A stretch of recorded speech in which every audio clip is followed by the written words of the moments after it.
Morning, guys. Just posting something on the chat messages for y'all to ponder on. I don't know if y'all have heard on this put before. Let me just send it to y'all now. Okay, today we're going to focus on public opinion, looking at political behavior and public opinion. So if we look at public opinion, one thing that is very important is our ability to influence in regards to the government, right? Public opinion is really crucial in influencing governments. A lot of governments have stepped down, their leaders have stepped down because of immense public opinion. So when we talk about public opinions, we're talking about all these political expressions in a system where there's always conflicted kind of opinions going around. And public opinion only really works, okay, if that thought, that popular thought, right, transform into action. So most often than not, we have keyboard warriors, we have people sitting in coffee shops who talk about issues, who are unhappy about things, but we only sit at our homes and we don't do anything which results in any particular behavior, right? We don't vote, we don't attend demonstrations, we don't attend any form of political participation. So if it's not popular thought that transforms to action, then it just remains as a thought, right? But this is something which is very dangerous in a democracy, right? It's a serious issue because if there is no political action and nothing that forms civic engagement, nothing can be achieved, right? There's no change that can be achieved despite society having any political thought. So a lot of people, when they look at the Malaysian system, they say that Malaysians are too complacent because we talk a lot, maybe, but we don't transform anything to action. If anything happens, like in the case of the 1MDB, for such a long time, we as Malaysians didn't really do very much. We had to take a foreigner, the Claire lady, right, the journalist, she come in and then actually write about it and make reports and take it outside of Malaysia before the world kind of got heat of what was going on. Okay, that's just to give you a bit of an introduction to what I'm talking about. Are you guys there? Morning. Yeah, Miss. Good Morning, Miss. Morning. Yeah, morning. Just to give you a bit of an intro, all right. Now I want y'all to look at that quote I just posted up, dwell on it for a while. I just want to go and take a pillow because this chair is too big. I give me a minute. Yeah. I'll be right back. Okay. Yeah. Benedict. Yes. Varman. What quote that she said, huh?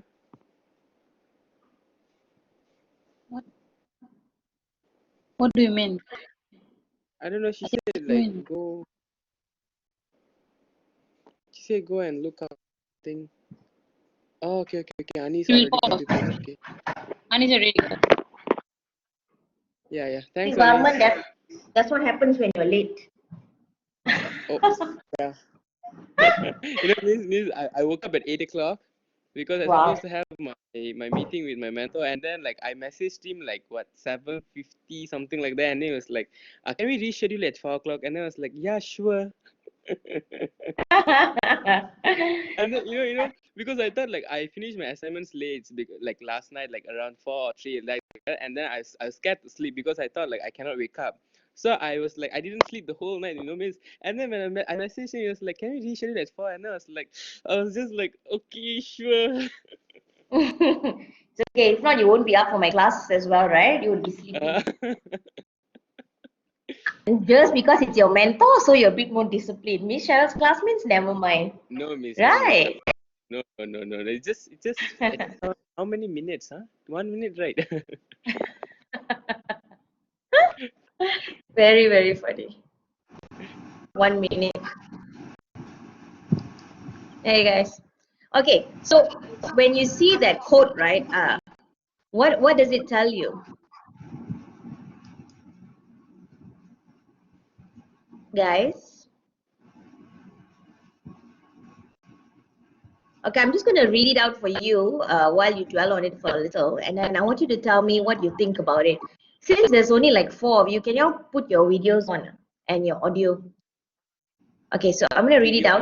and Yeah, video and audio. It Miss, came I first. just woke up Yeah, from it. I also just woke up, okay? Like literally like 20 minutes, 15 minutes ago. But you look good. Yeah, because I just bathed. I'm very sleepy. My daughter didn't let me sleep the whole night. Um, Hi.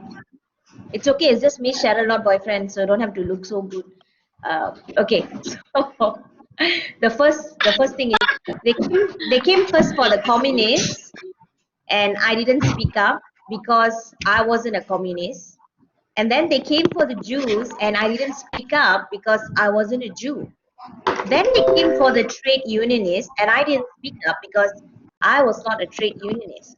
And they came for the Catholics, and I didn't speak up because I was a Protestant. And then they came for me. And by that time, no one was left to speak up.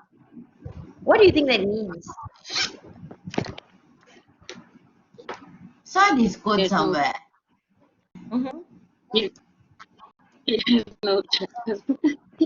Hi, Anis. Came from Any idea what it means? I mean, I kind of understand the first part where it's like we feel like if it doesn't concern us directly, we don't really want to talk about it. But then the last sentence, I'm a bit confused. Okay, so correct. Usually when things don't affect us, right? So say for example now they like a lot of people don't really care when a lot of things happen politically in the country because like it's not my problem. I don't really want to worry about it, and we only care like why there was a change of government before the change of government currently, right? So why that happened is because a lot of people are unhappy about the economic situation, and the economic situation kind of impacts all of us, right? You, me, everyone, regardless of the age group. So when that occurred, then people wanted to make a change and people stood up. But previously, when there was an issue with other things, people were not really concerned. Even though, you know, there was a lot of corruption, they were like, my pockets are full, I'm fine, you know, I have enough to eat, my business is okay. But once it started impacting businesses, then you see a huger, wider population who is worried or cares about it, right? So what the code is actually saying is that, you know, if you are a communist, right, you when they came for the communists, that means when someone comes to impact a particular community, right, we usually don't speak up because it's not our community. So say for example, we have a Malay here, an Indian here, of course we have one foreigner here, and I'm Singlish. So say for example, if it doesn't impact my community, I won't say anything. I just keep quiet. So if someone comes and arrests Anis for something, I just keep quiet because you know Anis is not part of my tribe. She's not part of my ethnicity. She's not part of my community. So I close eyes, even though I know it's wrong. You get what I mean? So what the code is saying is most often than not, all of us, we keep quiet, we don't speak up because it does not directly impact us or our communities. We only speak up when it impacts us. So the code says that by that time, okay, everyone will not be there. Imagine everyone is arrested, then you want to speak up, no one will speak up for you. So if someone wants to come and arrest you, nobody is going to be there for you. Does that make sense? Yes. Yeah, so that's what the code means.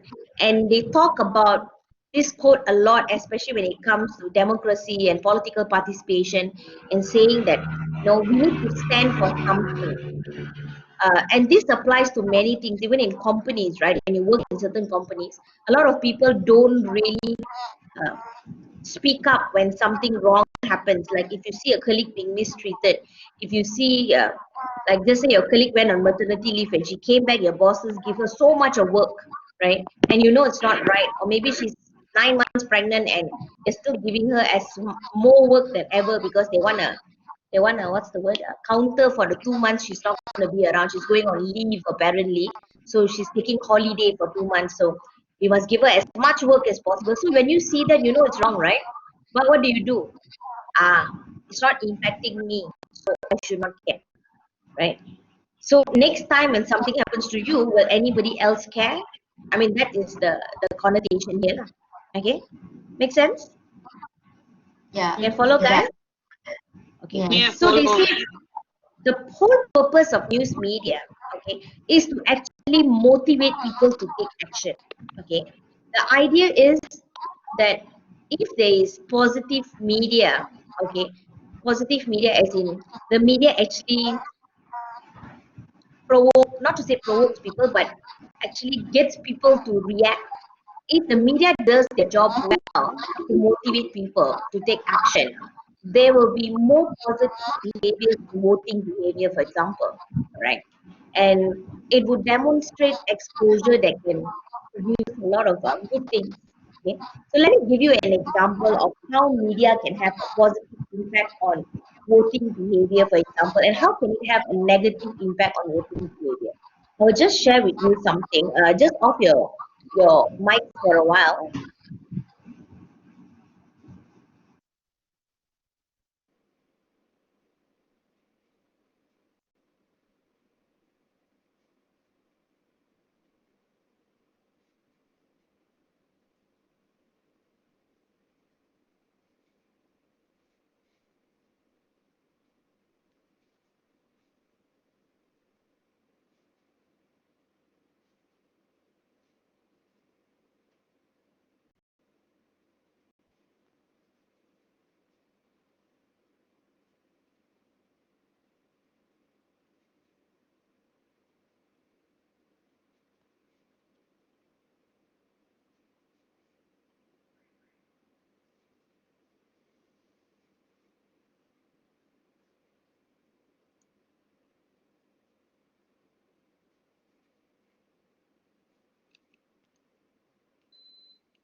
Exercise. Please don't. I really want you to hear me about this. The vast majority of the people that are actually make a difference.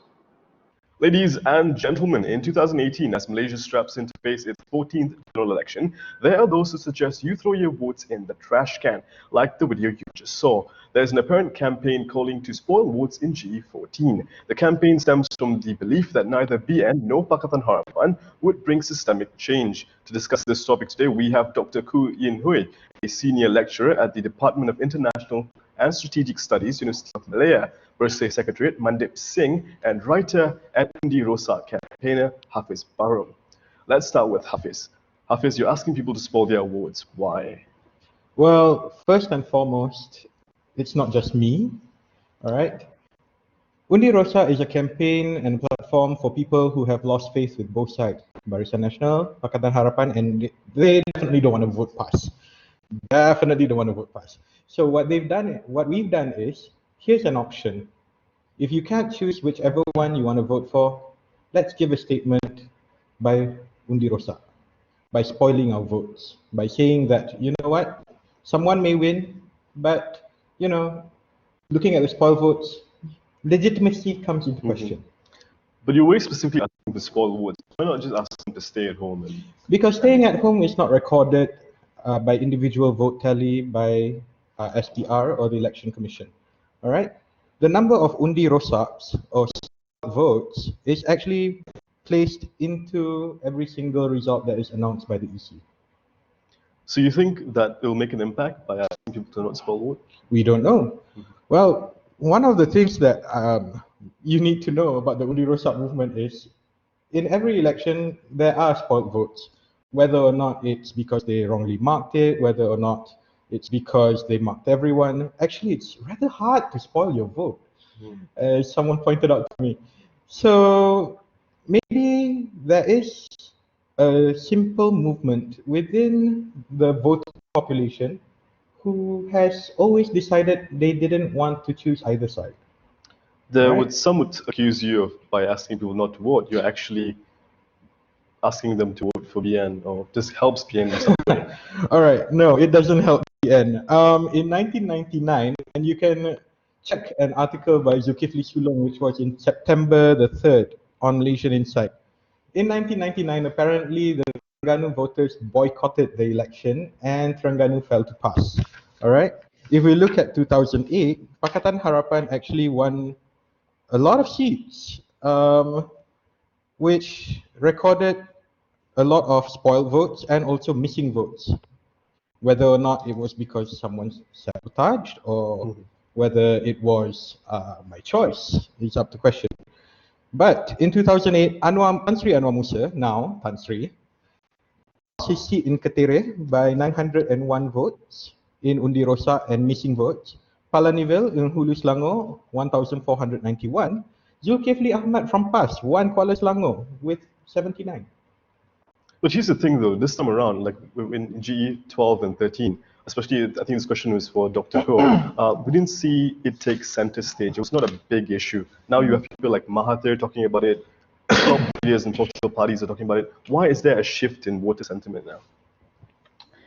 Well, I think when we talk about the either the Undi Rosak campaign, the Spoil Vote campaign, we have to realize that while it is your democratic rights not to vote or you do the spoil vote or anything like that, but we have to see that we live in a different context where we have, for example, if you take birthday, the goal is about voters' education, voters' awareness.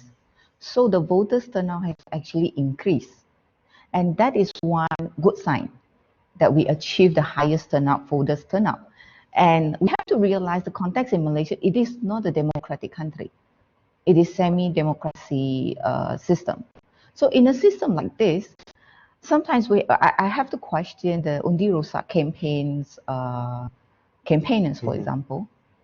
What's the motive behind it? For example, if you say both sides doesn't deserve the votes, but that leads to the argument of, are you voting for parties or are you voting for candidates? What if the constituency have a good candidates? So if you want to educate people about your rights, about civic duty and so forth, you have to look beyond that. And you have to realize that democracy, human rights, all these kind of topics, it is only among the privileged groups, educated people, we understand it much better than even sometimes not fully. But how about those people who never realize what is democracy actually, and what are the messages that we actually sending them? And we look at our index, electoral integrity, 142 place. And it is a really bad index, I mean, around the world, if you look at the electoral integrity project.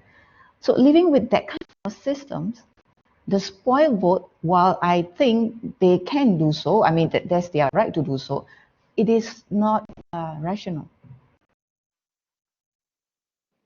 Move at this point of time. I'd like to get Afis to respond to this. She made a really good point. Why not vote for candidates? If you don't like the political party, why not give people in different areas vote for candidates? If your problem is with Mahathir, why not say, where Mahathir contests, spoil your vote? Well, honestly, we don't mind if you still believe in the idea that, you know, you should vote for your candidate. Go ahead and vote for your candidate. For myself, we've gone beyond that. That's the Undi Rosak campaign. If you look at Twitter, we have been telling people, if you still believe in your candidate, if you still believe in a party that you want to support, that you want to see win, this is not a platform for you. Okay, Undi Rosa is only for people who do not believe either side deserves it. By party, by candidate, by cause even, if they still believe in a cause. All right? Undi Rosa is people looking beyond that and they have gone apathetic.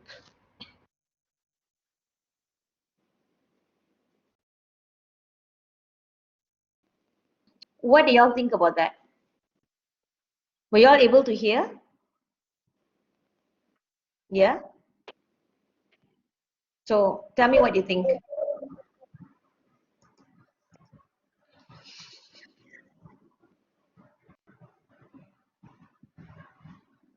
Have y'all heard of this before? It happened during the last general election. I heard of the hashtag, but I never really read into it because I thought it was just like some people playing around. Okay, okay. So it's Undi Rosa. Okay, Undi Rosa was started by these two young people, very young. I mean, you're like around your age group or a bit older, maybe 23, 24. They started this whole Undi Rosa where they told people, imagine you guys, none of you have voted before, right? I haven't. No. Bernadette, have you voted before in your country? No, not yet. No.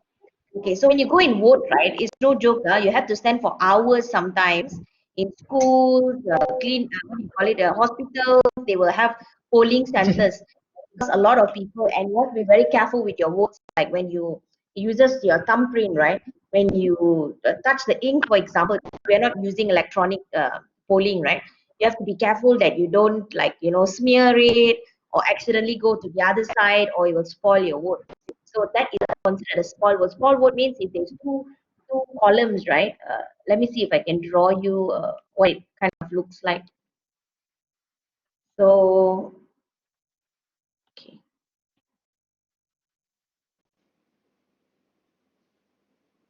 Okay, this is supposed to be a line.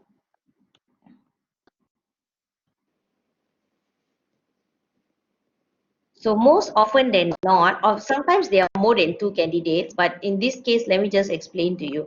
Just say there is only, sometimes there's three candidates, okay? So here will be, let's say for example, pass is a rectangle, okay? And,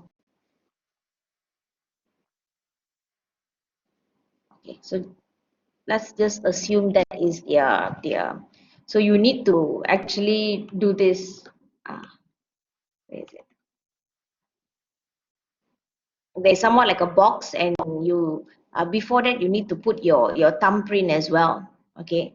And this is where you exit. So in the beginning you have to kind of put your thumbprint and say you attended, okay? That is earlier, and then later you have to put it in which box. So Undi Rosa means instead of putting it in one box now, I put it in two boxes. So how do I know who are you voting for? Do you get what I mean? You won't know who to vote for, right? So that is the essential idea of this whole Undi Rosa. It's to put both. So when they put both, obviously you don't know which they voted, right? You cannot put for either party, so it becomes spoiled. So what do you understand by what they were saying about this Undi Rosa, or the Malay guy Hafiz Baharum? What was he talking about, and what do you understand from it? It was basically saying like if we don't want to support either party, we just spoil it. We make a statement that we don't want anyone and we want a completely new selection. Okay, and what do you think are the consequences of doing that? What do you all think are the consequences of doing something like that?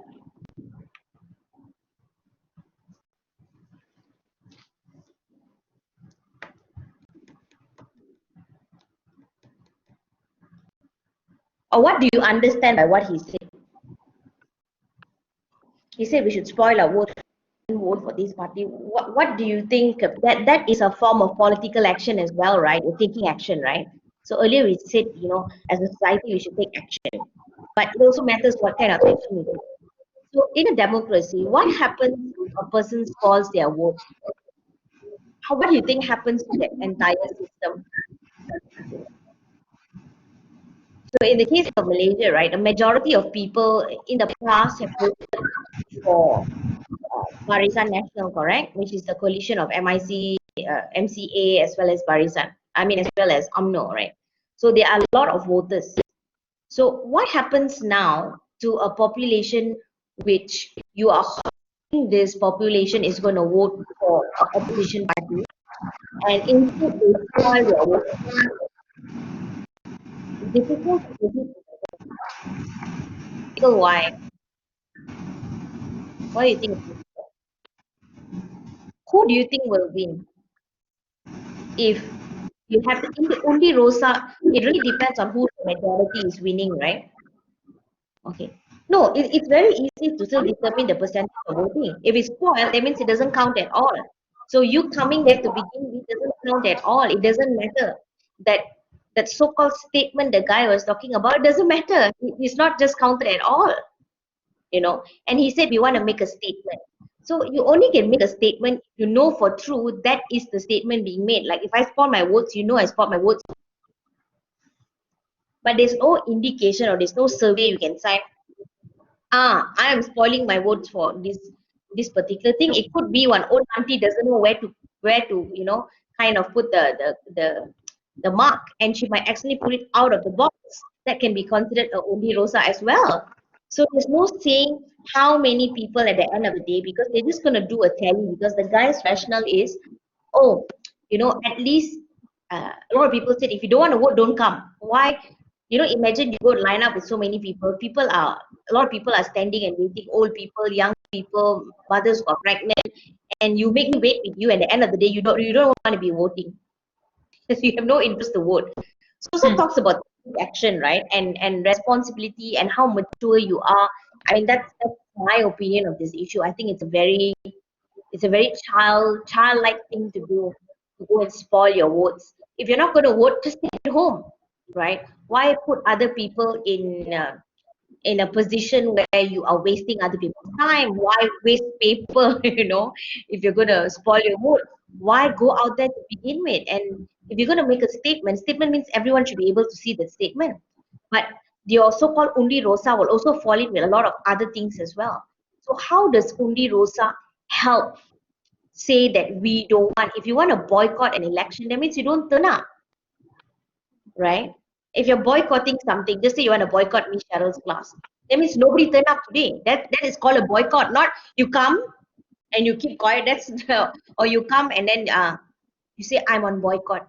It could be maybe you just woke up, your voice is not, like you haven't brushed your teeth yet, so you don't want to talk, you're scared the smell will go through the BB collaborate, for example. I mean, there's so many likely reasons to why, right? I mean, that is how I look at the undi rosa, for example, right? So if you see the way the guy was speaking, okay, two of them were speaking, right? What do you think about how they spoke, these two people? They look like they were gonna fight soon. Okay.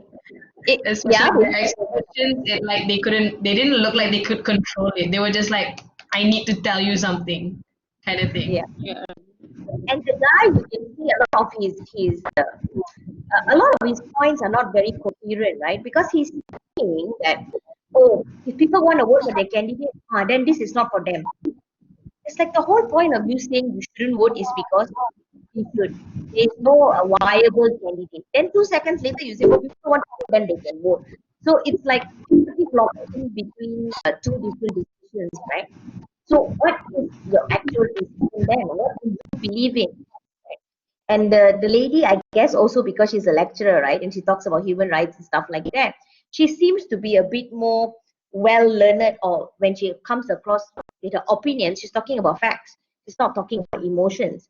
But I mean, y'all are also doing professional development, right? And there's a lot of emotions when the guy is speaking. It's like, look here, I don't feel like voting, okay? I don't want to vote. It's like all based on emotions, right? Anis, your mic is not on, so I can hear you moving your mouth. I can't hear you. Oh, Right? in his posture as well, it just looked like he wanted to say something, but like, Like whatever lah. So what do you think? Because we are talking about political action, right? How do you think? Do you think this is a positive media coverage of the issue?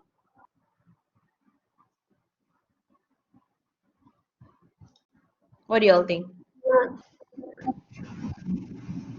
Because the program They is actually about spoiling B14 votes, but in that panel they have three people. One of them I've actually met. One of them I follow on LinkedIn. Actually, two of them I follow on LinkedIn. I think Hafiz Baharom I follow on LinkedIn as well. Uh, One guy I met, the Mandit guy, I met him at birthday office because his office is just, you all remember, you guys were part of yeah, my NSI, remember? yeah, that time when who was it? Who was just like, oh, Irfan, right? He was like, I want to go in the Mercy office. Yes. Yeah, Remember we met that guy Mandit Singh. He was in the yeah, office. I don't know you remember, he gave me some flyers or something like that. He went into that office. yeah. So um, now that I'm looking at his face, then it's coming to my mind. But you see, if you see the way the three panels are, you have the Malaysia Kini is talking about the issue. The main focus of the attention is talking about spoiling votes. They brought in the campaigner, which is the Hafiz Baharom guy, which is the Undi Rosa so-called advocate. They brought in a lecturer, okay, who talks about human rights and democracies and stuff like that. And they've brought in someone who is what do you call it, a campaigner for clean voting, right? So do you think that media coverage or that media reporting, or that it's like a talk show, right? Do you think it's a positive media coverage, or do you think it's a negative media coverage? What do you think is the impact of that media coverage, you believe, at the end of the day? What do you think?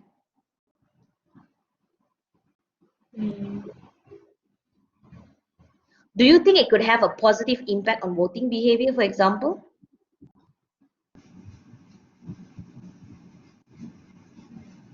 I guess it would depend on the viewer. So, like, if that person is well versed, they might have a more positive impact because they would be able to see it from more views. Whereas someone who, like, let's say, it's their first time voting or like they don't know anything, they might get think of it negatively. Okay. Marvel, what do you think? Warman. There, I think he's becoming a zombie already.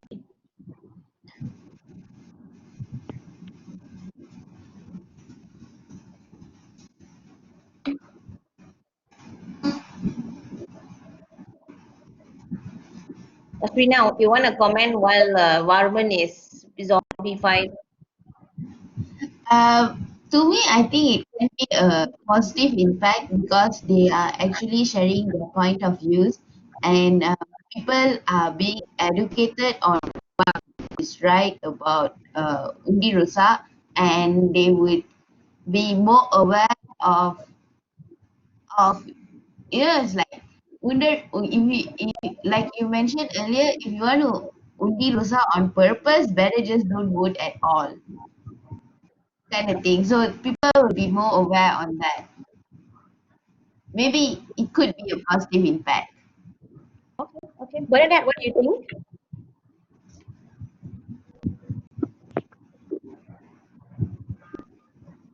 Bernadette, are you there? I think Varman and Bernadette doesn't have good connections. Yeah, maybe. They've Never been mind. going in and out. In and out, yeah, I noticed as well. Then Varman left the session. We are recording it, so that's fine. Okay, I agree with Ashwina. I agree. I agree that there's a lot of a positive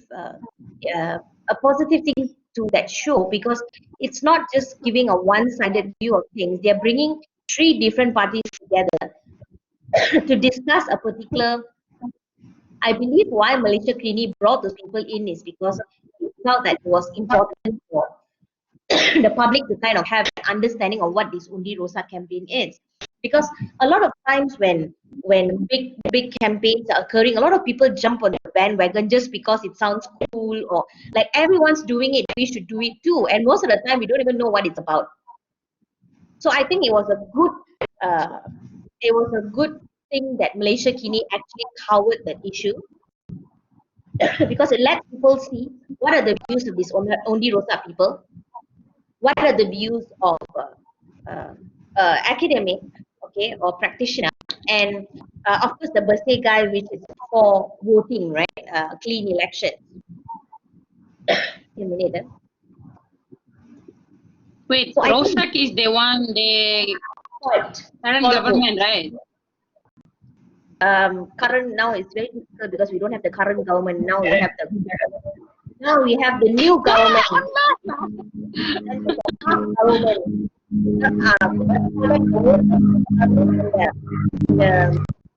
The backdoor government, the current government, we call them the backdoor government, and the other one is the voted-in government, right? So, or government of the day would be the current government we have, right? So let's just think about it, right? They have provided these three different perspectives. So when we have these three different perspectives, the good part is that we know for a fact what Hafiz Baharom thinks. We know for a fact what Miss Koo thinks. We know for a fact what Mandip thinks. So how we will be impacted at the end of the day of the conversation depends on how persuasive all of them are, right? Yes. Ying and convince us that her point of view is stronger, we will not, maybe we come in, do you all remember when you all were in, I think, maybe not Bernadette, but Anis and Ashwina, when you all were in diploma, there was one theory we learned, right? Whereby some people come in without an opinion. And then there was like something like I wouldn't say a graph, but we put people's behavior. I'm just trying to think what is the name of that theory. We put a line, all right, and then we look at people's behavior on two ends of the spectrum, right? Oh, Do you I remember? And how we change behaviors. It's what is it called? I can't quite remember at this point, but the idea of it was to kind of change people's behavior. So it's like from one extreme, maybe they have a strong opinion here, and they have no opinion, and here they have, a lesser opinion, for example. So someone who has no opinion, our chance of being able to change their opinion to what we think is higher, all right, compared to someone that has a very strong opinion. First, to be able to change their opinion is very hard. Do you all remember this? We learned it before in diploma. I think it's been quite a while as well. I can't quite remember the name of the theory, but it really applies here. Why?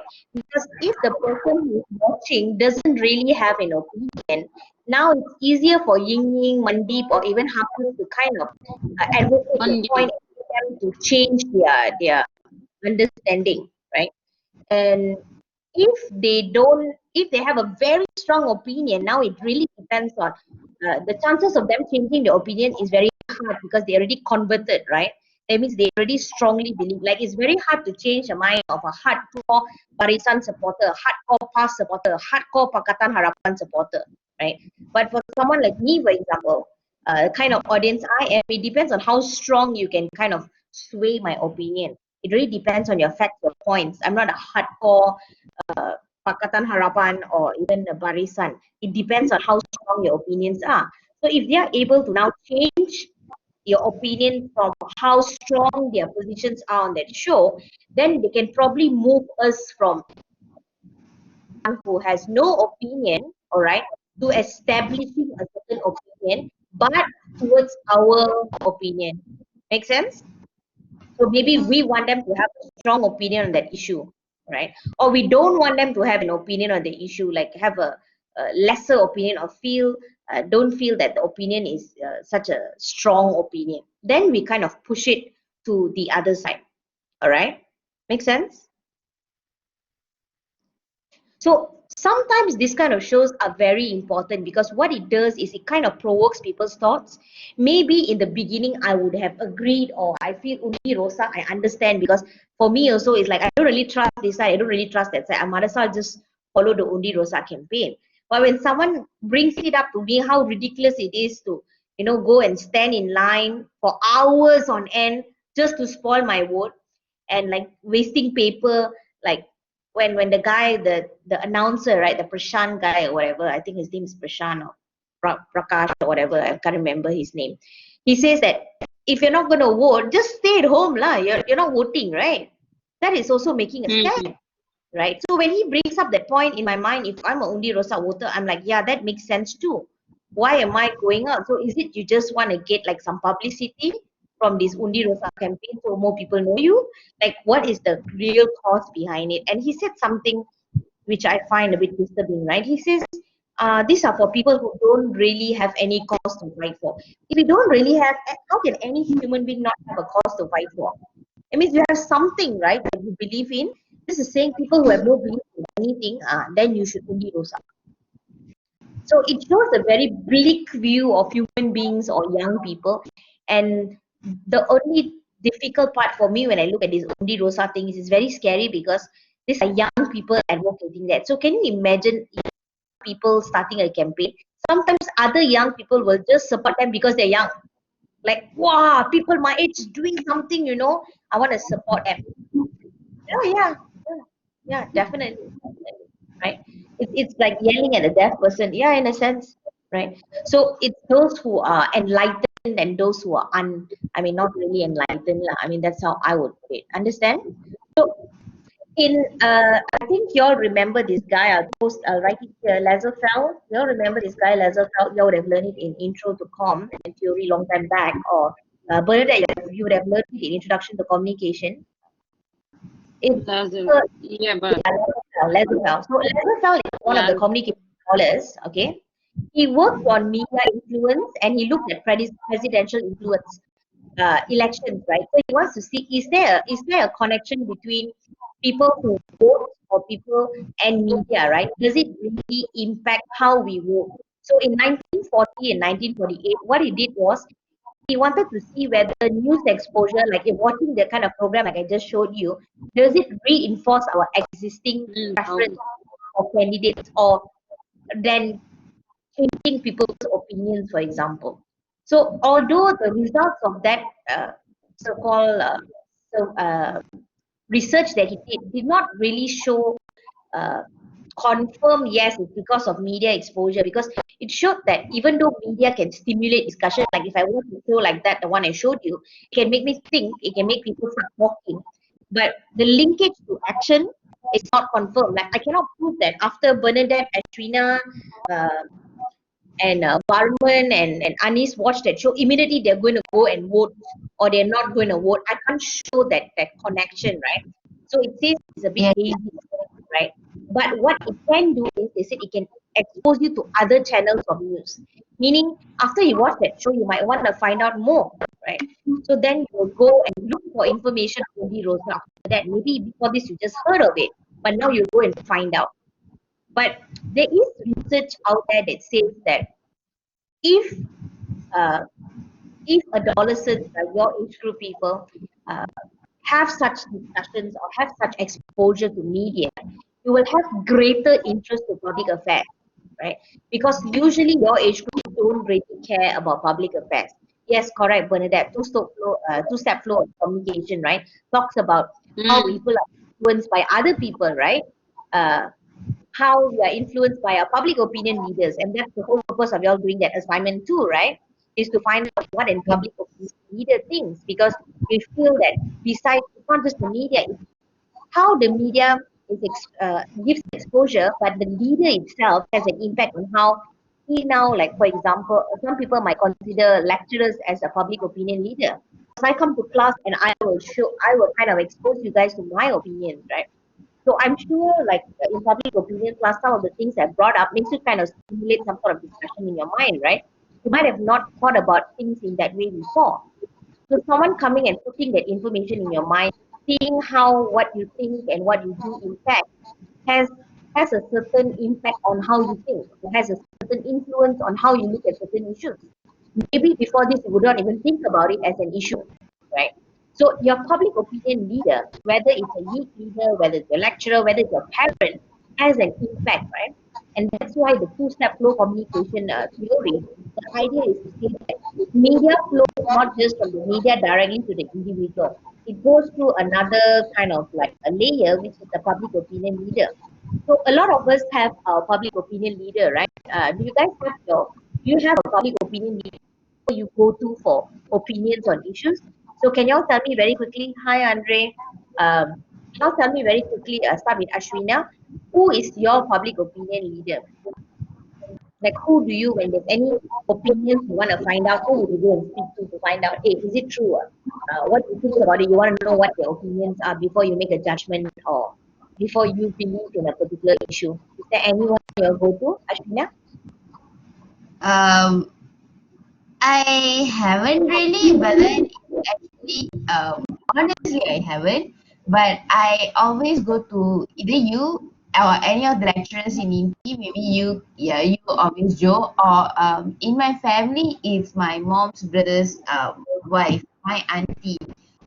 She has a lot of knowledge, and she really follow up with political stuff because she's a teacher in a private school as well. So I go to her if I needed any opinion. Okay. What about Anis? For me, similar to what Ashmina said, I guess probably because we're in mass comm, so we refer a lot to our lecturers who encourage us to check news and whatnot, so they're very updated. But besides that, I guess it would be my brother because he's very informed about things. Especially, he's had a lot of experiences in a way that he manages to understand all these things. And like I'd ask him, so what do you think about this? And then I'll be like, oh, okay, I never thought of it in that way. Okay. Andre?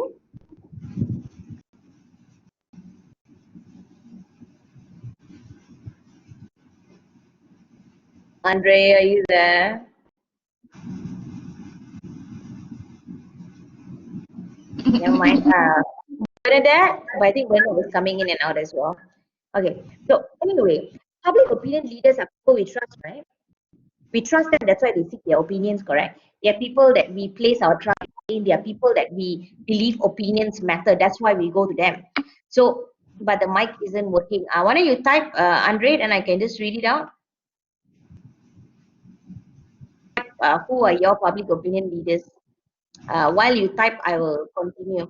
All right. So data shows, okay, that even though we have this research on, oh, yeah, we have the two-step flow communication, we have whether media exposure has an impact, we have all these different kinds of exposures, or we have this different kind of research that look into media exposure or public opinion leaders. There is no conclusive kind of findings that say that this or that actually works, right? But what we do have is uh, the findings show that any form of political communication, any form of exposure can potentially lead to political participation. So, for example, maybe sitting, like for me, let me tell you personally, right? Um, it's very weird since I'm your lecturer now and I'm always telling you the importance of you taking political action and you actually participating in a democratic process, important for you to give your opinions. I always tell you guys that. But if you had known me in my early 20s, I was a very different person completely. When I was in uni in my second year, or was it third year, I think. Um, Previously, I don't really have, I do have a lot of opinions. I mean, part of me has always been like that, but I didn't really believe in our political system and things like that. I had that whole impression like, why bother? Similar to the Uni Rosa concept, except I think I'm a little bit smarter. I wouldn't go and stand in line, but I thought like, why bother voting kind of thing. I always had that in my mind. And I didn't really care about politics. And I also believe that's because of the exposure we have to uh, different kind of media, right? And when I was growing up, the political parties actually had a strong grasp, and we didn't have new media at that point of time. We did have the internet, but it wasn't so strong as it is now. But it was kind of just coming up. So our exposure to media was also very limited. My only kind of strong exposure to what political participation is, why politics is important, why we should take action, those kind of things only came in my class. My lecturer was my public opinion leader, and he still is today. So, for example, it's Professor Zaro. I'm sure you all have heard of him before. I brought him to campus a couple of times as well with Marina Mahadi and things like that for discussions. So he is someone I look up to. And my first kind of exposure to something like that was in class, right? And he told us about how important it is, our decisions, how we have to take part in a democracy, because if we don't take part, it's basically like us giving up our rights, right? And he looked back at history, how hard we kind of fought for those rights, right? And we kind of letting it go right now. So he kind of gave me my first exposure to why political participation is important. That's because you must understand Malaysian media doesn't really have a strong focus on, hey guys, it's important to politically participate, because we have that ACTA, right? The AKU, which is the Student Act, which is supposed to be removed, but now with the new government, I don't know what's going to happen, right? So it was in parliament, but I don't know whether it actually went through, but I know it was being discussed, right? So when you have such restrictions in place or such regulation in place, of course, the impression of politics is going to be very negative, right? Because our media exposure tells us that, hey, politics is bad. If you get involved in politics, you're being bad. You are a bad person. You are getting involved in things that you shouldn't. As a student, you should be sitting at home studying, going to class to study. Why get involved in politics? I'm sure you've heard that before, right? And that was what we heard constantly, right? And we didn't have like new media. Yeah, politics is dirty. You know, this is for people who are interested in other things. Y'all shouldn't get into it. Those are the kind of messaging out there, right? And it also tells us that we should worry more about like entertainment shows, go and watch who you think can dance. So it tells us entertainment is important, politics is a waste of time, it's for old people, you know. Old people, you know. Manipulated a lot of money. But you must understand that is years and years of brainwashing that we've experienced through legislation, through media messaging, through PR campaigns. If you understand now that you all are studying communication, you should understand that because of communication that we have today, that is what we've been conditioned with our messaging. And that's how I felt as well until I was doing my master's, and that's when I started teaching as well. And I went to this National Press Club in KL to meet some journalists, and a lot of old timers are also there. Those who have retired, they still hang around this thing called the National Press Club. You can check it out. It's very close to the main railway station in KL. And this, even till today, I mean, not right now during the COVID-19, but usually you would find a lot of old timers kind of hanging out there at night, right? They'll go for drinks, sit down. It's like a bit of a lounge kind of area, right? A lot of ex-journalists, even journalists currently go and sit down there. If you want to meet journalists, that's a place you can go, right? So when I went there and I spoke to different people, and I was interviewing them, very funny topic, since I didn't really believe in all of that. I was talking to them about um, laws and regulations and how it has impact on freedom of expression, specifically looking at bloggers, because at that point of time, bloggers kept on getting arrested. So Nathaniel Tan got arrested, Rocky Blue, which is Ahiruddin Atan, got arrested, Nathaniel, what do you call it, Jeff Uy, all these are parliament people or editors of company, what do you call it, newspapers and things. They were getting arrested, and they were also very hardcore bloggers at that point of time. So I wanted to see the correlation between law, freedom of expression, okay, and looking at blogging specifically. So those kind of things kind of made me uh, go and interview these people. So I went and interviewed Rocky Blue, which is Ahiruddin Atan, about this issue, right? And when I was in the national press at that point of time, I also met this guy called his name, Bernard. Bernard. They all call him Uncle Zorro. He's an old man. He's like, at that time I was probably in my 20s and he was early 20s and he was in his 70s, right? Quite an old man. He has since passed away, but everyone calls him Uncle Zorro. And he had a blog called Zorro Unmasked. You can Google it. I mean, it's no longer active because he passed away now 2 years, I think. But he said, tell me what do you think about politics. Then of course, me being young and emotionally led, I said, oh, it's rubbish lah. The fellas, they are just, they're just taking over the country, they're using all our resources, they're all useless, blah, blah, blah. And he asked me, have you ever voted before? I said, no. Then he says, how old are you? So I think that time I was like just eligible to vote, I just turned like 21. Then he says, so are you going to be voting for these coming elections? I said, why bother? It's not like my individual vote will make a difference. And I got shot lah. Then he said to me, he says, well, girl, if you do not want to make a difference by voting, you don't have any right to talk about this. Then I said, what do you mean? Then he says, well, if you don't take any political action by voting, what's the point of you saying all these things? You have kind of given people your right up. You've given up your rights and saying, it's like someone who just wants to rant for the sake of it. You just complain, complain, complain, complain. But you don't really want to do anything about it. You just want to complain. So when he put it out to me in that way, I realized, never thought about it that way. Yeah? I'm complaining about it. It's not like I'm happy with the situation, but I'm not taking any political action to change it. And when I said to him that, hey, what's the purpose of voting? Anyway, it's not like one person can make a difference. He said, can you imagine if everyone in Malaysia thought the way you did? Which is what the Undi Rosak people are thinking, in a sense, and even worse, they want to spoil their votes. But they are thinking like, but they actually believe that one vote makes a difference. That's why they're doing it, right? The Undi Rosak campaign, because they believe if many, many people believe that, they can boycott the whole elections or they can cause an impact, right? So he made me these people in my life that I got to know at that point of time. So imagine someone who is young as me at 2021. I knew all these old people on my Facebook. If you check my not my Kiva Vita, but my personal Facebook, which I hardly go into anymore. Maybe after you graduate, I'll let you all in there. But in that Facebook, if you check my network, right, I've got people who are really old. I've got 60, 70, 80 people who are really old. Doesn't make sense in I think I mentioned to you all, right, my network.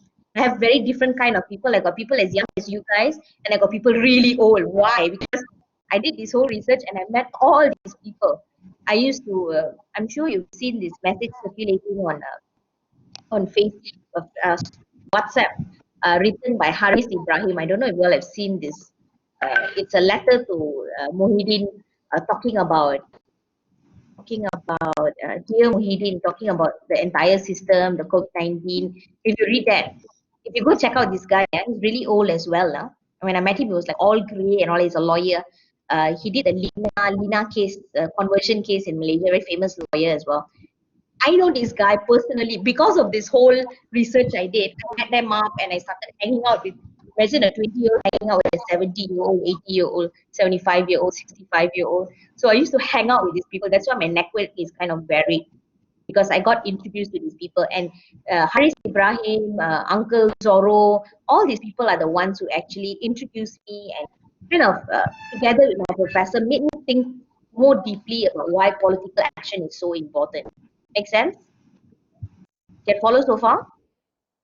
Yes. Okay, so going back to what Andre was saying, Andre saying Bernadette said her opinion leader is a sister, and Andre said he would ask his lecturers, and if he's at home, he would ask his mom because his mom is well aware of news. Okay, so all of us have kind of got that person that we trust and that person we look up to for our opinions. And as you get older, you'll notice the network kind of increases. Like mine increased drastically when I did my master's research because I met a lot of people who were very well versed. They know a lot of stuff, much older people as well. And I kind of got onto those networks as well. Okay, can follow so far? Does it make sense what I'm saying? Yep. Okay. So public opinion, end of the day, it can manifest like to see what people really want or what people really think in an election result, right? Or policy decision or even legislation. Let me give you an example of, so let's watch this. Give me a minute for me to kind of look for it.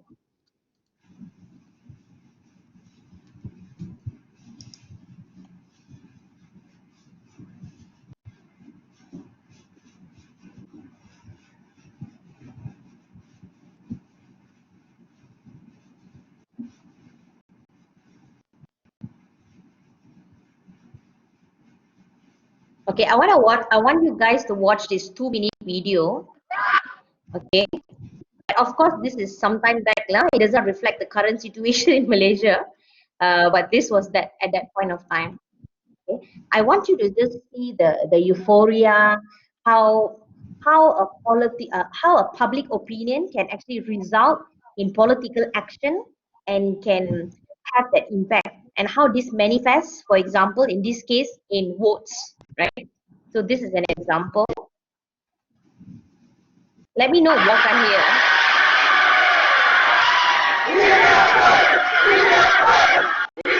Disbelief and euphoria as long-suffering supporters of Malaysia's opposition finally realised what seemed a near impossible dream: to defeat a regime that had ruled continuously for more than 6 decades.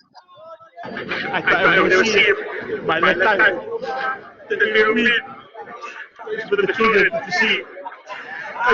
If we lose this, we lose 20 years.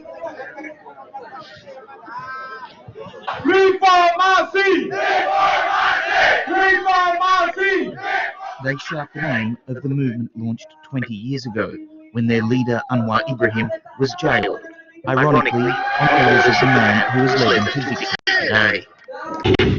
The hero of the evening is also their former sworn enemy, 92-year-old former Prime Minister Mahathir Mohamad.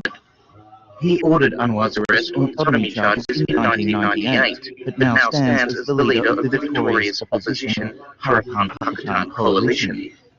The villain at this heart's list is Prime Minister Najib Razak, the leader of the United Malaysian National Organisation. A former protege of Mahathir, he has made his country famous for all the wrong reasons, allegedly profiting to the tune of hundreds of millions of dollars in a multi-billion-dollar corruption scandal with the state investment fund 1BB. For Najib's United Malaysian National Organisation, the result is a bitter blow in an election most expected them to win. So we agree and we support the government, and we are very sure government will win this. This is my proof for the government, RNC. Proof indeed, but not for the government he expected. David Boyle for VOA News in Kuala Lumpur.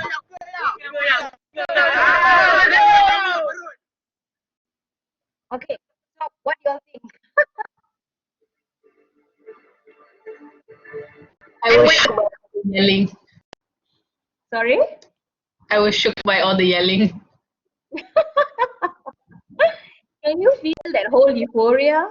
And you saw the interview at the very beginning of that Malay guy and how he was so emotionally choked. And I don't know if you all caught what he said. He says, if we had lost this time, it's 20 years we have lost. Because Reformasi basically started in 1998, 1997 or 1998, if I'm not mistaken, right? And that's when, what do you call it, our Datuk Seri, Datuk Anwar actually went into jail at that point of time because of sodomy charges, right, at that point of time. So if you notice, this is not like a today struggle, but it's 20 years of struggle the guy was talking about. He was so emotional about it, right? So when you watch that video, it actually shows us one thing. It shows us that public opinion can sometimes manifest in general elections results. Okay, that is one example. That means we're showing that if public opinion goes into action, political action, it can result in a change of government. And that is what the Undi Rosa and all these people believe that can't happen. They can't really be a change. But now with our current situation, right? So what do you think with our current situation that we have today? So there was this hope, or there was this euphoria of change that's going to happen in the country. And now we are kind of back at the same thing that we had before. So do you believe that public opinion can actually create change? Because it is public opinion that got the government voted in, but again, it's like public opinion is not the one that is winning now. It is individual people, right? Because the current state of the government today is not voted by the people. It was by 100 over MPs in the government that are supposed to represent the people. So does this now show you that public opinion doesn't really matter? What would your? I think this is a very interesting discussion. I think one of the main reasons, like in the GE14, we managed to see a change was because also due to the rise of online media, so more people were exposed to the public opinion rather than us just, it's okay. We know what we know within our own area. What else? Besides the new media?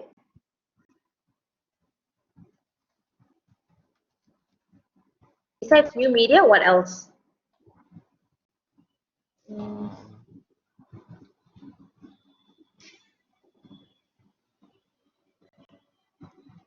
What else do you think that new media contributed towards that whole entire change, right? And that's how it amplified public opinion as well, right? Because as I mentioned, when I was growing up, the media was kind of, the media is still kind of owned by certain parties, but at that point of time, that's all we had.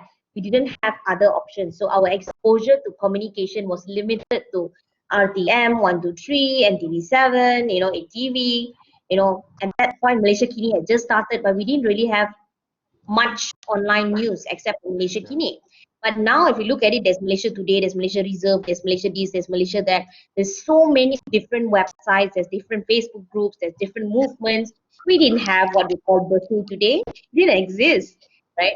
So all these kind of things exist today because of, like Ani said, new media.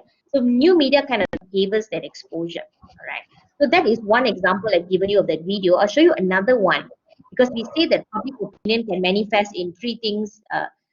It could be election results, which I showed you earlier. So public opinion can result in election results. Another one could be policy decision or even legislation. So I want to show you all something. Maybe you all are already familiar, you've seen it before.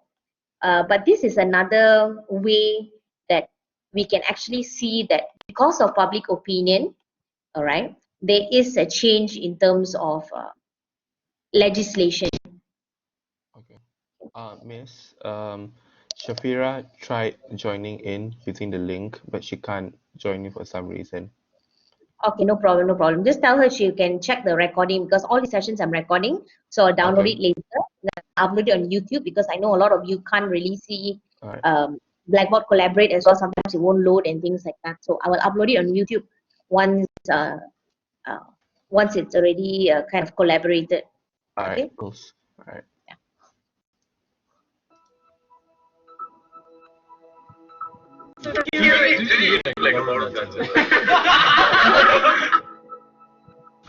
Today is possibly the day that everything comes to an end. In the sense that the law will be passed or not, we'll have to see. So, yeah, I can't say that. I have not been looking forward to this villa.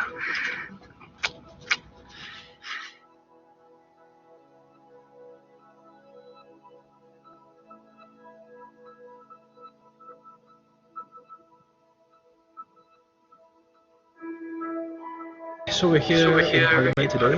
It's going to be a very long day for us because from what we understand, the bill will be going through its second and third reading, and after that be voted on. Largely speaking, they say it's a very, very good piece of legislation, but crucial amendments need to be made. Yang di-Pertua, saya mohon cadangkan iaitu bahawa undang-undang kesalahan seksual terhadap kanak-kanak 2017 dibacakan kali ini kedua sekali. Seksual terhadap kanak-kanak 2017 ini harus disokong sepenuhnya. Ini sebenarnya bukan paling pertama untuk ahli parlimen pembangkang untuk menyokong rang undang-undang kerajaan.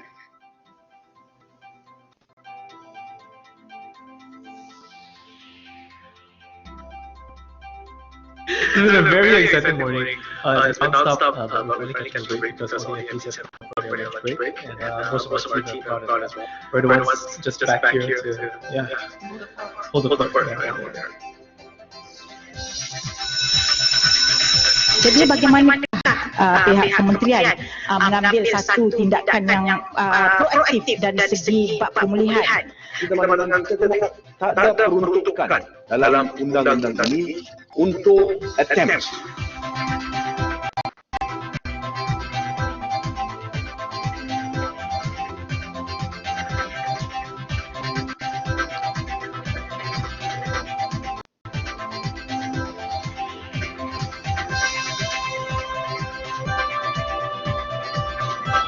It's been over 12 hours that we've been in Parliament, and it turns out that it would not be voted on today, as everyone had expected, and it would be the debate will continue tomorrow.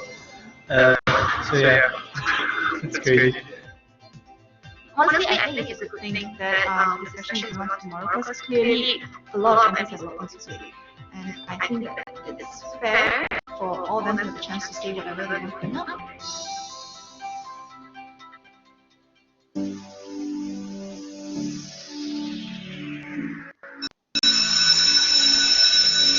The discussion that's been pushed forward today, this is where we'll be handing out. We're live in the press room. Saya nak cakap pada semua bahawa dia tidak akan jadi keadaan one off, Tan Speaker. Agak mustahil. Masalah pedofilia ini memang memerlukan dengan izin specialist counselling.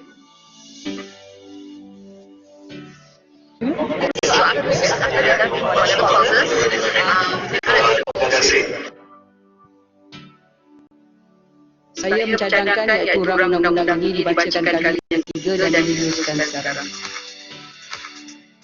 Masalahnya ialah bahawa undang-undang ini dibacakan kali yang ketiga dan diluluskan sekarang. Adik-adik yang bersetuju kata bersetuju, yang tidak bersetuju kata tidak, lebih suara yang bersetuju. Rang undang-undang ini dibacakan yang kali ketiga sekarang. Okay.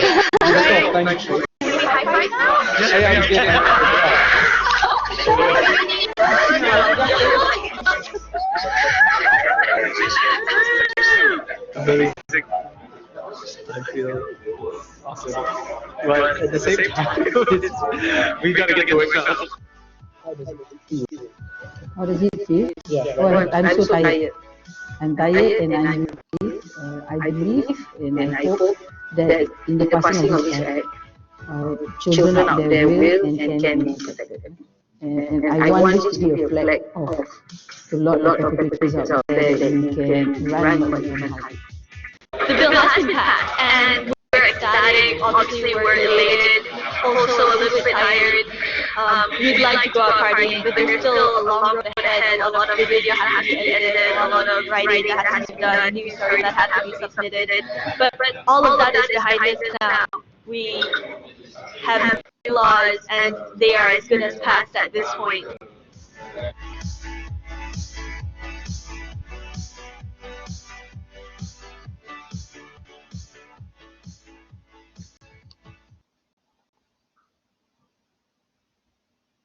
Okay, so what do y'all think about that?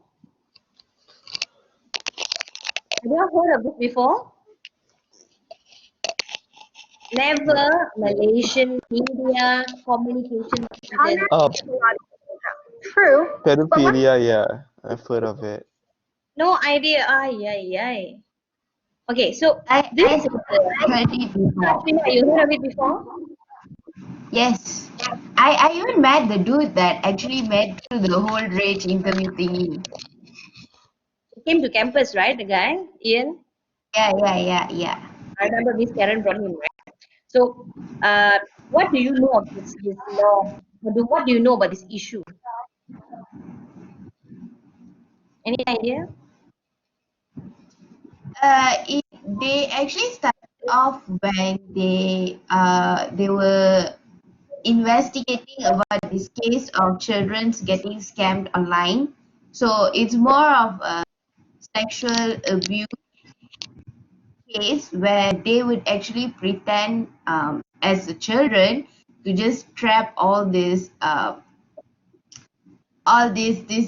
the word called? I forgot what's the word called. Predator. Yeah. And there hasn't been a law to protect these children, like a law for these children to be protected when they are scammed or when they have a police report. They got nothing to support them. So this whole law is about them. Yeah. So it was called The Predator in My Phone. It was one of their first truly investigative journalism, right? because they really went undercover and things like that. I don't know if y'all are familiar with the Predator in my phone. Do y'all watch that before the episodes? So it actually showed people going undercover, trying to catch these people who they will chit chat with you online, okay, and then like they will build it not for 1 week or 2 weeks, but months and months. They like they message you, message your little sister. People are very young, maybe, and then establish a connection, build like a relationship with you, like, oh yeah, your mother is irritating you, yeah, yeah, I know how you feel, kind of thing. Then it comes to a point where you build a relationship with them, and most of it turns kind of romantic online. And then when they meet the person, and the person goes like, you don't look like what you sent me. So maybe the person will send them a picture of a young 20-year-old boy, but the man is actually a 50 or 60-year-old man. And when they meet, they will do this because they know the person very well already, right? They know what the insecurity, they know what they go through. They've kind of gotten an insider view of that person. They will use all those insecurities to kind of counter it, because you might think, right, you already met that person. The person doesn't look like that. That's why I'm a teacher, lah. If I can't do that, I'll be in trouble. I have to find a new job, man, Ashrina. The person doesn't look like the person I met online, but then the person will say like, oh, so you don't love me lah, so it's all about my what I look like, right? So they play on the insecurity. Very clever, right? Because they try to build a connection with you for the last 6 months or 8 months. They know what your insecurities are, they know what kind of person you are, and then you and us being Malaysian, we don't like to look bad, as in we don't like to make people feel bad or make people feel that we are a bad person. So what we will do, no, no, no, no, it's not like that. It's not about your age. It's not about blah blah blah. And we have this very idealistic view of what love is and things like that. So they will play on all these insecurities that you have to kind of tell you that, hey, it's okay. I love you no matter what. So then that's how the guy who's a 50-year-old or 40-year-old gets to meet this young girl who's 16 or 17, 18, sometimes very young, and convince that person. And then that's how this whole sexual projectors start. They start online, then they meet face to face, and then it continues on. And previously, there was no law in Malaysia that can catch them for what we call grooming. So grooming, when I say, it's not how you dress, but grooming is like you're kind of building and trying to sexually trap these kids and start with them, grooming them, right? Like telling them, building their relationship with them, pretending to be someone else, and kind of playing with their insecurities and things like that. And they know they're very, very young kids. So they know they're actually doing a mistake. But and usually we can catch it then. Like when they're grooming, we can catch them. In Malaysia, we didn't have any such law. So a person can groom your child for 6 months, groom your little sister, groom your cousin's sister, and you cannot catch them. Even if they say sexual stuff, nothing. There was no law on that. And that is why for the first time we have Malaysian media journalists who actually took it. They actively investigated and took it to a different level. Make sense? Yes. So this is another example of how public opinion, because through the exposure they gave us Predator in my phone and things like that, they were able, I will send the link in the, you can actually see all the Predator in my phone in case you what do you call it, not familiar, you can check it out later. Okay, or for those of them following later on when they look at the recording, right? So the whole idea of it actually was that them coming up with this Predator in my phone, coming up with videos and things like that, in fact, the younger generation, to impact parents, to be able to have that exposure to society that this is something that is happening. So that public opinion can be translated to legislation, not policy, but legislation. Right? So sometimes when this public opinion translates into the popular thought, translates to political action, whether it's through elections, whether it's through legislation, whether it's through policy, it shows that the opinion can matter. It can impact the branches of the three branches of government, judiciary, remember you learned the executive when you were in high school. So these three branches of government can actually have an impact. There are a lot of political parties and interest groups that will come in. So we do acknowledge that public opinion in democracy is usually a struggle with public opinion. Guys, can someone off your, I can hear some background.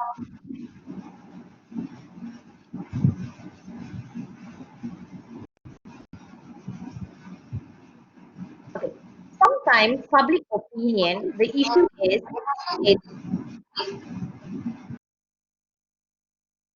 it is facts and it's also opinion. So sometimes opinions might not be factual. You get what I mean? So there's a bit of a struggle, a belief, right? It could be our facts, it could be our beliefs and facts. Okay, so opinion results to beliefs and facts. Okay? Beliefs and facts. So we don't know whether these opinions that people are giving, the opinions in the media, is it based on facts, is it based on beliefs? Belief systems, as we learn in professional development as well, beliefs can change, right? Depending on who you are, your background, things like that. Facts don't change. Facts are facts. So sometimes the public opinion, the forming of those opinions can be controlled by powerful groups. For example, a capitalist that own the media, right? So they own the media. If they own things like radio, newspapers, and TV, like I said, when I grew up, when I was growing up, they own the media. So what I hear of opinions are now controlled by them, and that's where you all remember we learned about agenda setting. We discussed about agenda setting, maybe not just in this class, but you've learned it before in com theory, you've learned it before in introduction to com, if I taught you, all right? So these are some areas that opinions can be formed and it can be manipulated, okay? Because there's controlling stakeholders in terms of media ownership and things like that. So sometimes because of this, opinions can kind of be limited, right, to a belief system. But as Anis mentioned earlier, because of new media, it kind of opens up this platform, right, for us to get the opportunity to add different kinds of opinions, to have a variety of information. So you have media channels in 10, you have different audience characteristics that can kind of impact how media is actually viewed today, because you have different platforms, right? So, you know, we mentioned about news junkies and news avoiders, I think in the beginning of semester, do you all remember? News junkies and news avoiders, right? And actually, when you were in internship, remember you mentioned that previously you were a news avoider, but you were kind of forced to be an active seeker of information because it was part of your internship. So we believe that those who are active information seekers, or what we call news junkies, will look for information, and also they have a higher level of participation. So when you're doing an internship, you're kind of forced to become one of those active seekers because it's part of your job, right? And most of us who join the communication field, when you start working, you're forced to do that. I'm also kind of forced to do that indirectly. I was not always an active seeker of information, right? But when I got exposed to this National Press Club, I met this kind of people, then I became an active seeker. And of course, being a lecturer, not all lecturers I have to admit, okay, but being a lecturer, and if you want to be well informed and be able to give correct information as well as factual information to your audience, you need to have and you need to exhibit a higher level of participation in what's happening around the world, okay? Because if you become a passive information seeker, I will not be able to kind of teach you all or expose you all to the things you need to be exposed to. Does that make sense? So if we are active seekers of information, we will increase our engagement to the media that we watch. I will watch media owned by certain political parties, but I also watch other kind of media, right? And remember the second or third week, we look at Trevor Noah and satire as well. And we talk about what is the danger of people only using satire, right? What happens if someone just watch Trevor Noah, right? There is an impact as well, right? So people who are not active seekers, maybe you will see WhatsApp link that shows that, hey, we should actually look at Trevor Noah's video, and you just watch it like that, and you don't have any other information when it comes to that particular news. You will believe stock and barrel everything that Trevor Noah says. You will not be able to differentiate which is satire and which is not. Yes, WhatsApp family groups as well. That's horrible, right? And because the kind of information you get, you don't know whether it's true or not, right? And if that's your only source of news, can you imagine what kind of, you will believe that, you know, you can cure COVID with eating what was it, garlic and and turmeric. No, turmeric, garlic, it's all very good to boost your immune system, but if you get COVID-19, you eat garlic, it's not going to go away. You get what I mean? So it's the messaging as well. Yes, it's very good for immune system. Everyone should eat more garlic, but your breath will smell a little, then you brush your teeth after that and use Listerine. Okay, but we are saying that today political behavior, okay, and public opinion, we have so many options, right? We have so many platforms that allow us to break those barriers today, right? And it allows for more more rasam, yes, warm water, a lot of things, right, that we see. And no doubt there's some truths in it, but the way they position it's not right. For example, warm water is very good, I completely agree. If you take boiling water, put it in a glass, let it cool down and drink that water, it's very good for your body. Why? You will break down your food in your body. Meaning, when you digest your food, it is easily digest. Okay. If you don't believe me, just think of this example of water, right?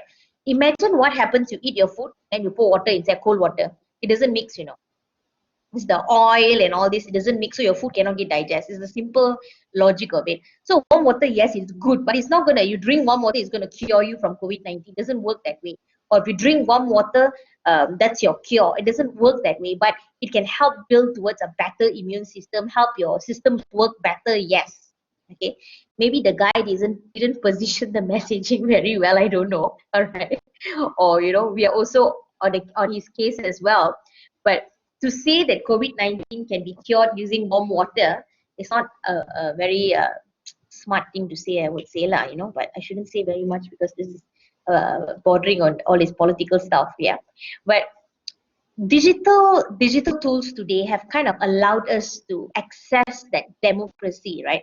Something that happened, if you look at the beginning of democracy, if you look back in history in Greece, right, the Athenian marketplace, the whole idea was to be able to have that direct democracy, but it can also maintain the status quo.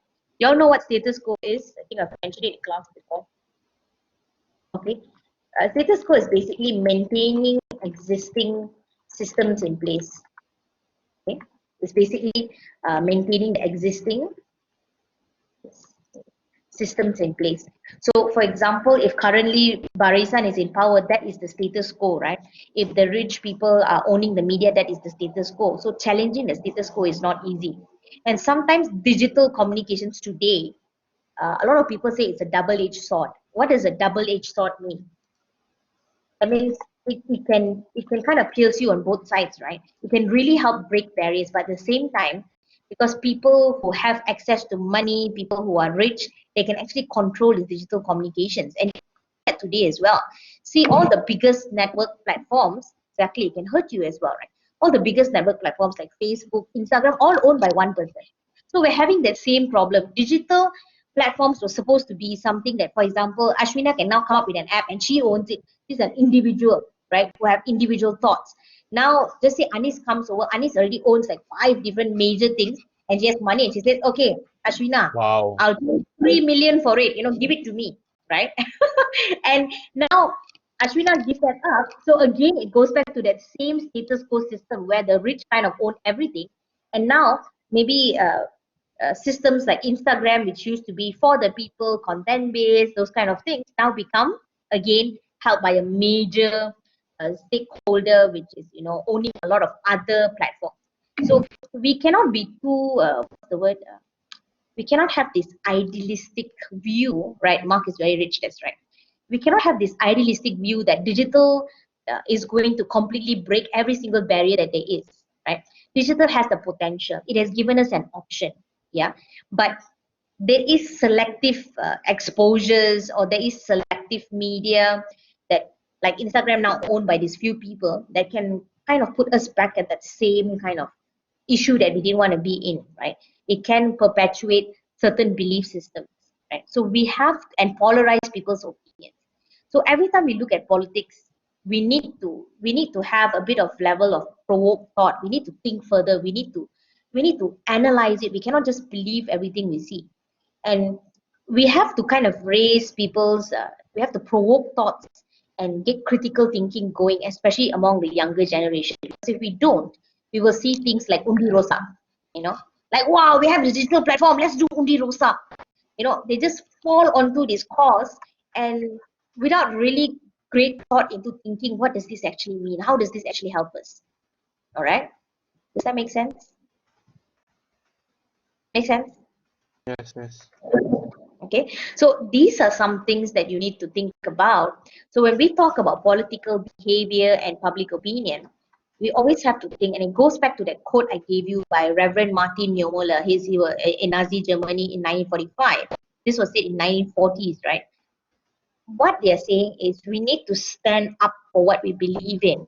And standing up just doesn't mean talking, doesn't mean being a keyboard warrior, doesn't mean just posting on LinkedIn, for example, or posting on Facebook or posting on WhatsApp. It's about taking that extra step. It's no point we say things but we don't act on it as well. Then there's no change that will happen. So you guys with the younger generation, it's not, and politics, as I mentioned from our very first class, politics is not just a political party. There's so many things, right? Like I showed you all the video earlier, it's also about changing legislation. It's also about, getting better rights for refugees. It's also about helping fighting also. There's so many things that we look at when we talk about political action, right? So political action doesn't just have to be us voting. It doesn't have to be just us looking at barisan or PAS or Pakatan Harapan. Is so much more than that. Politics is in everything we do. Education is politics. Economics is politics. All of this is politics. All right. Any questions, guys? No. Clear? Yeah. So this is our topic on political behavior, okay, and public opinion. The next, we have very few topics left. Next topic we'll be looking at. Let me open that up.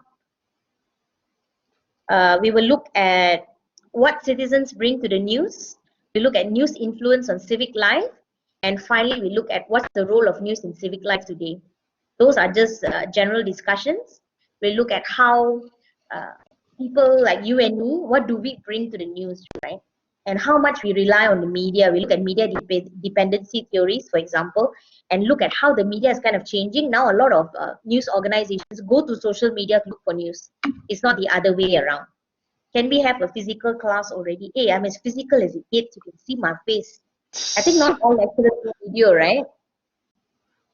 To do video, Yeah. I actually have to get up, dress up, and put on some decent clothing, and I'm dressed like this for most of the day, right up to 5 o'clock. So this is as physical as it gets. Ashwina, let's officially end this class first. Let me stop recording and then I'll continue. Okay, so thanks for listening.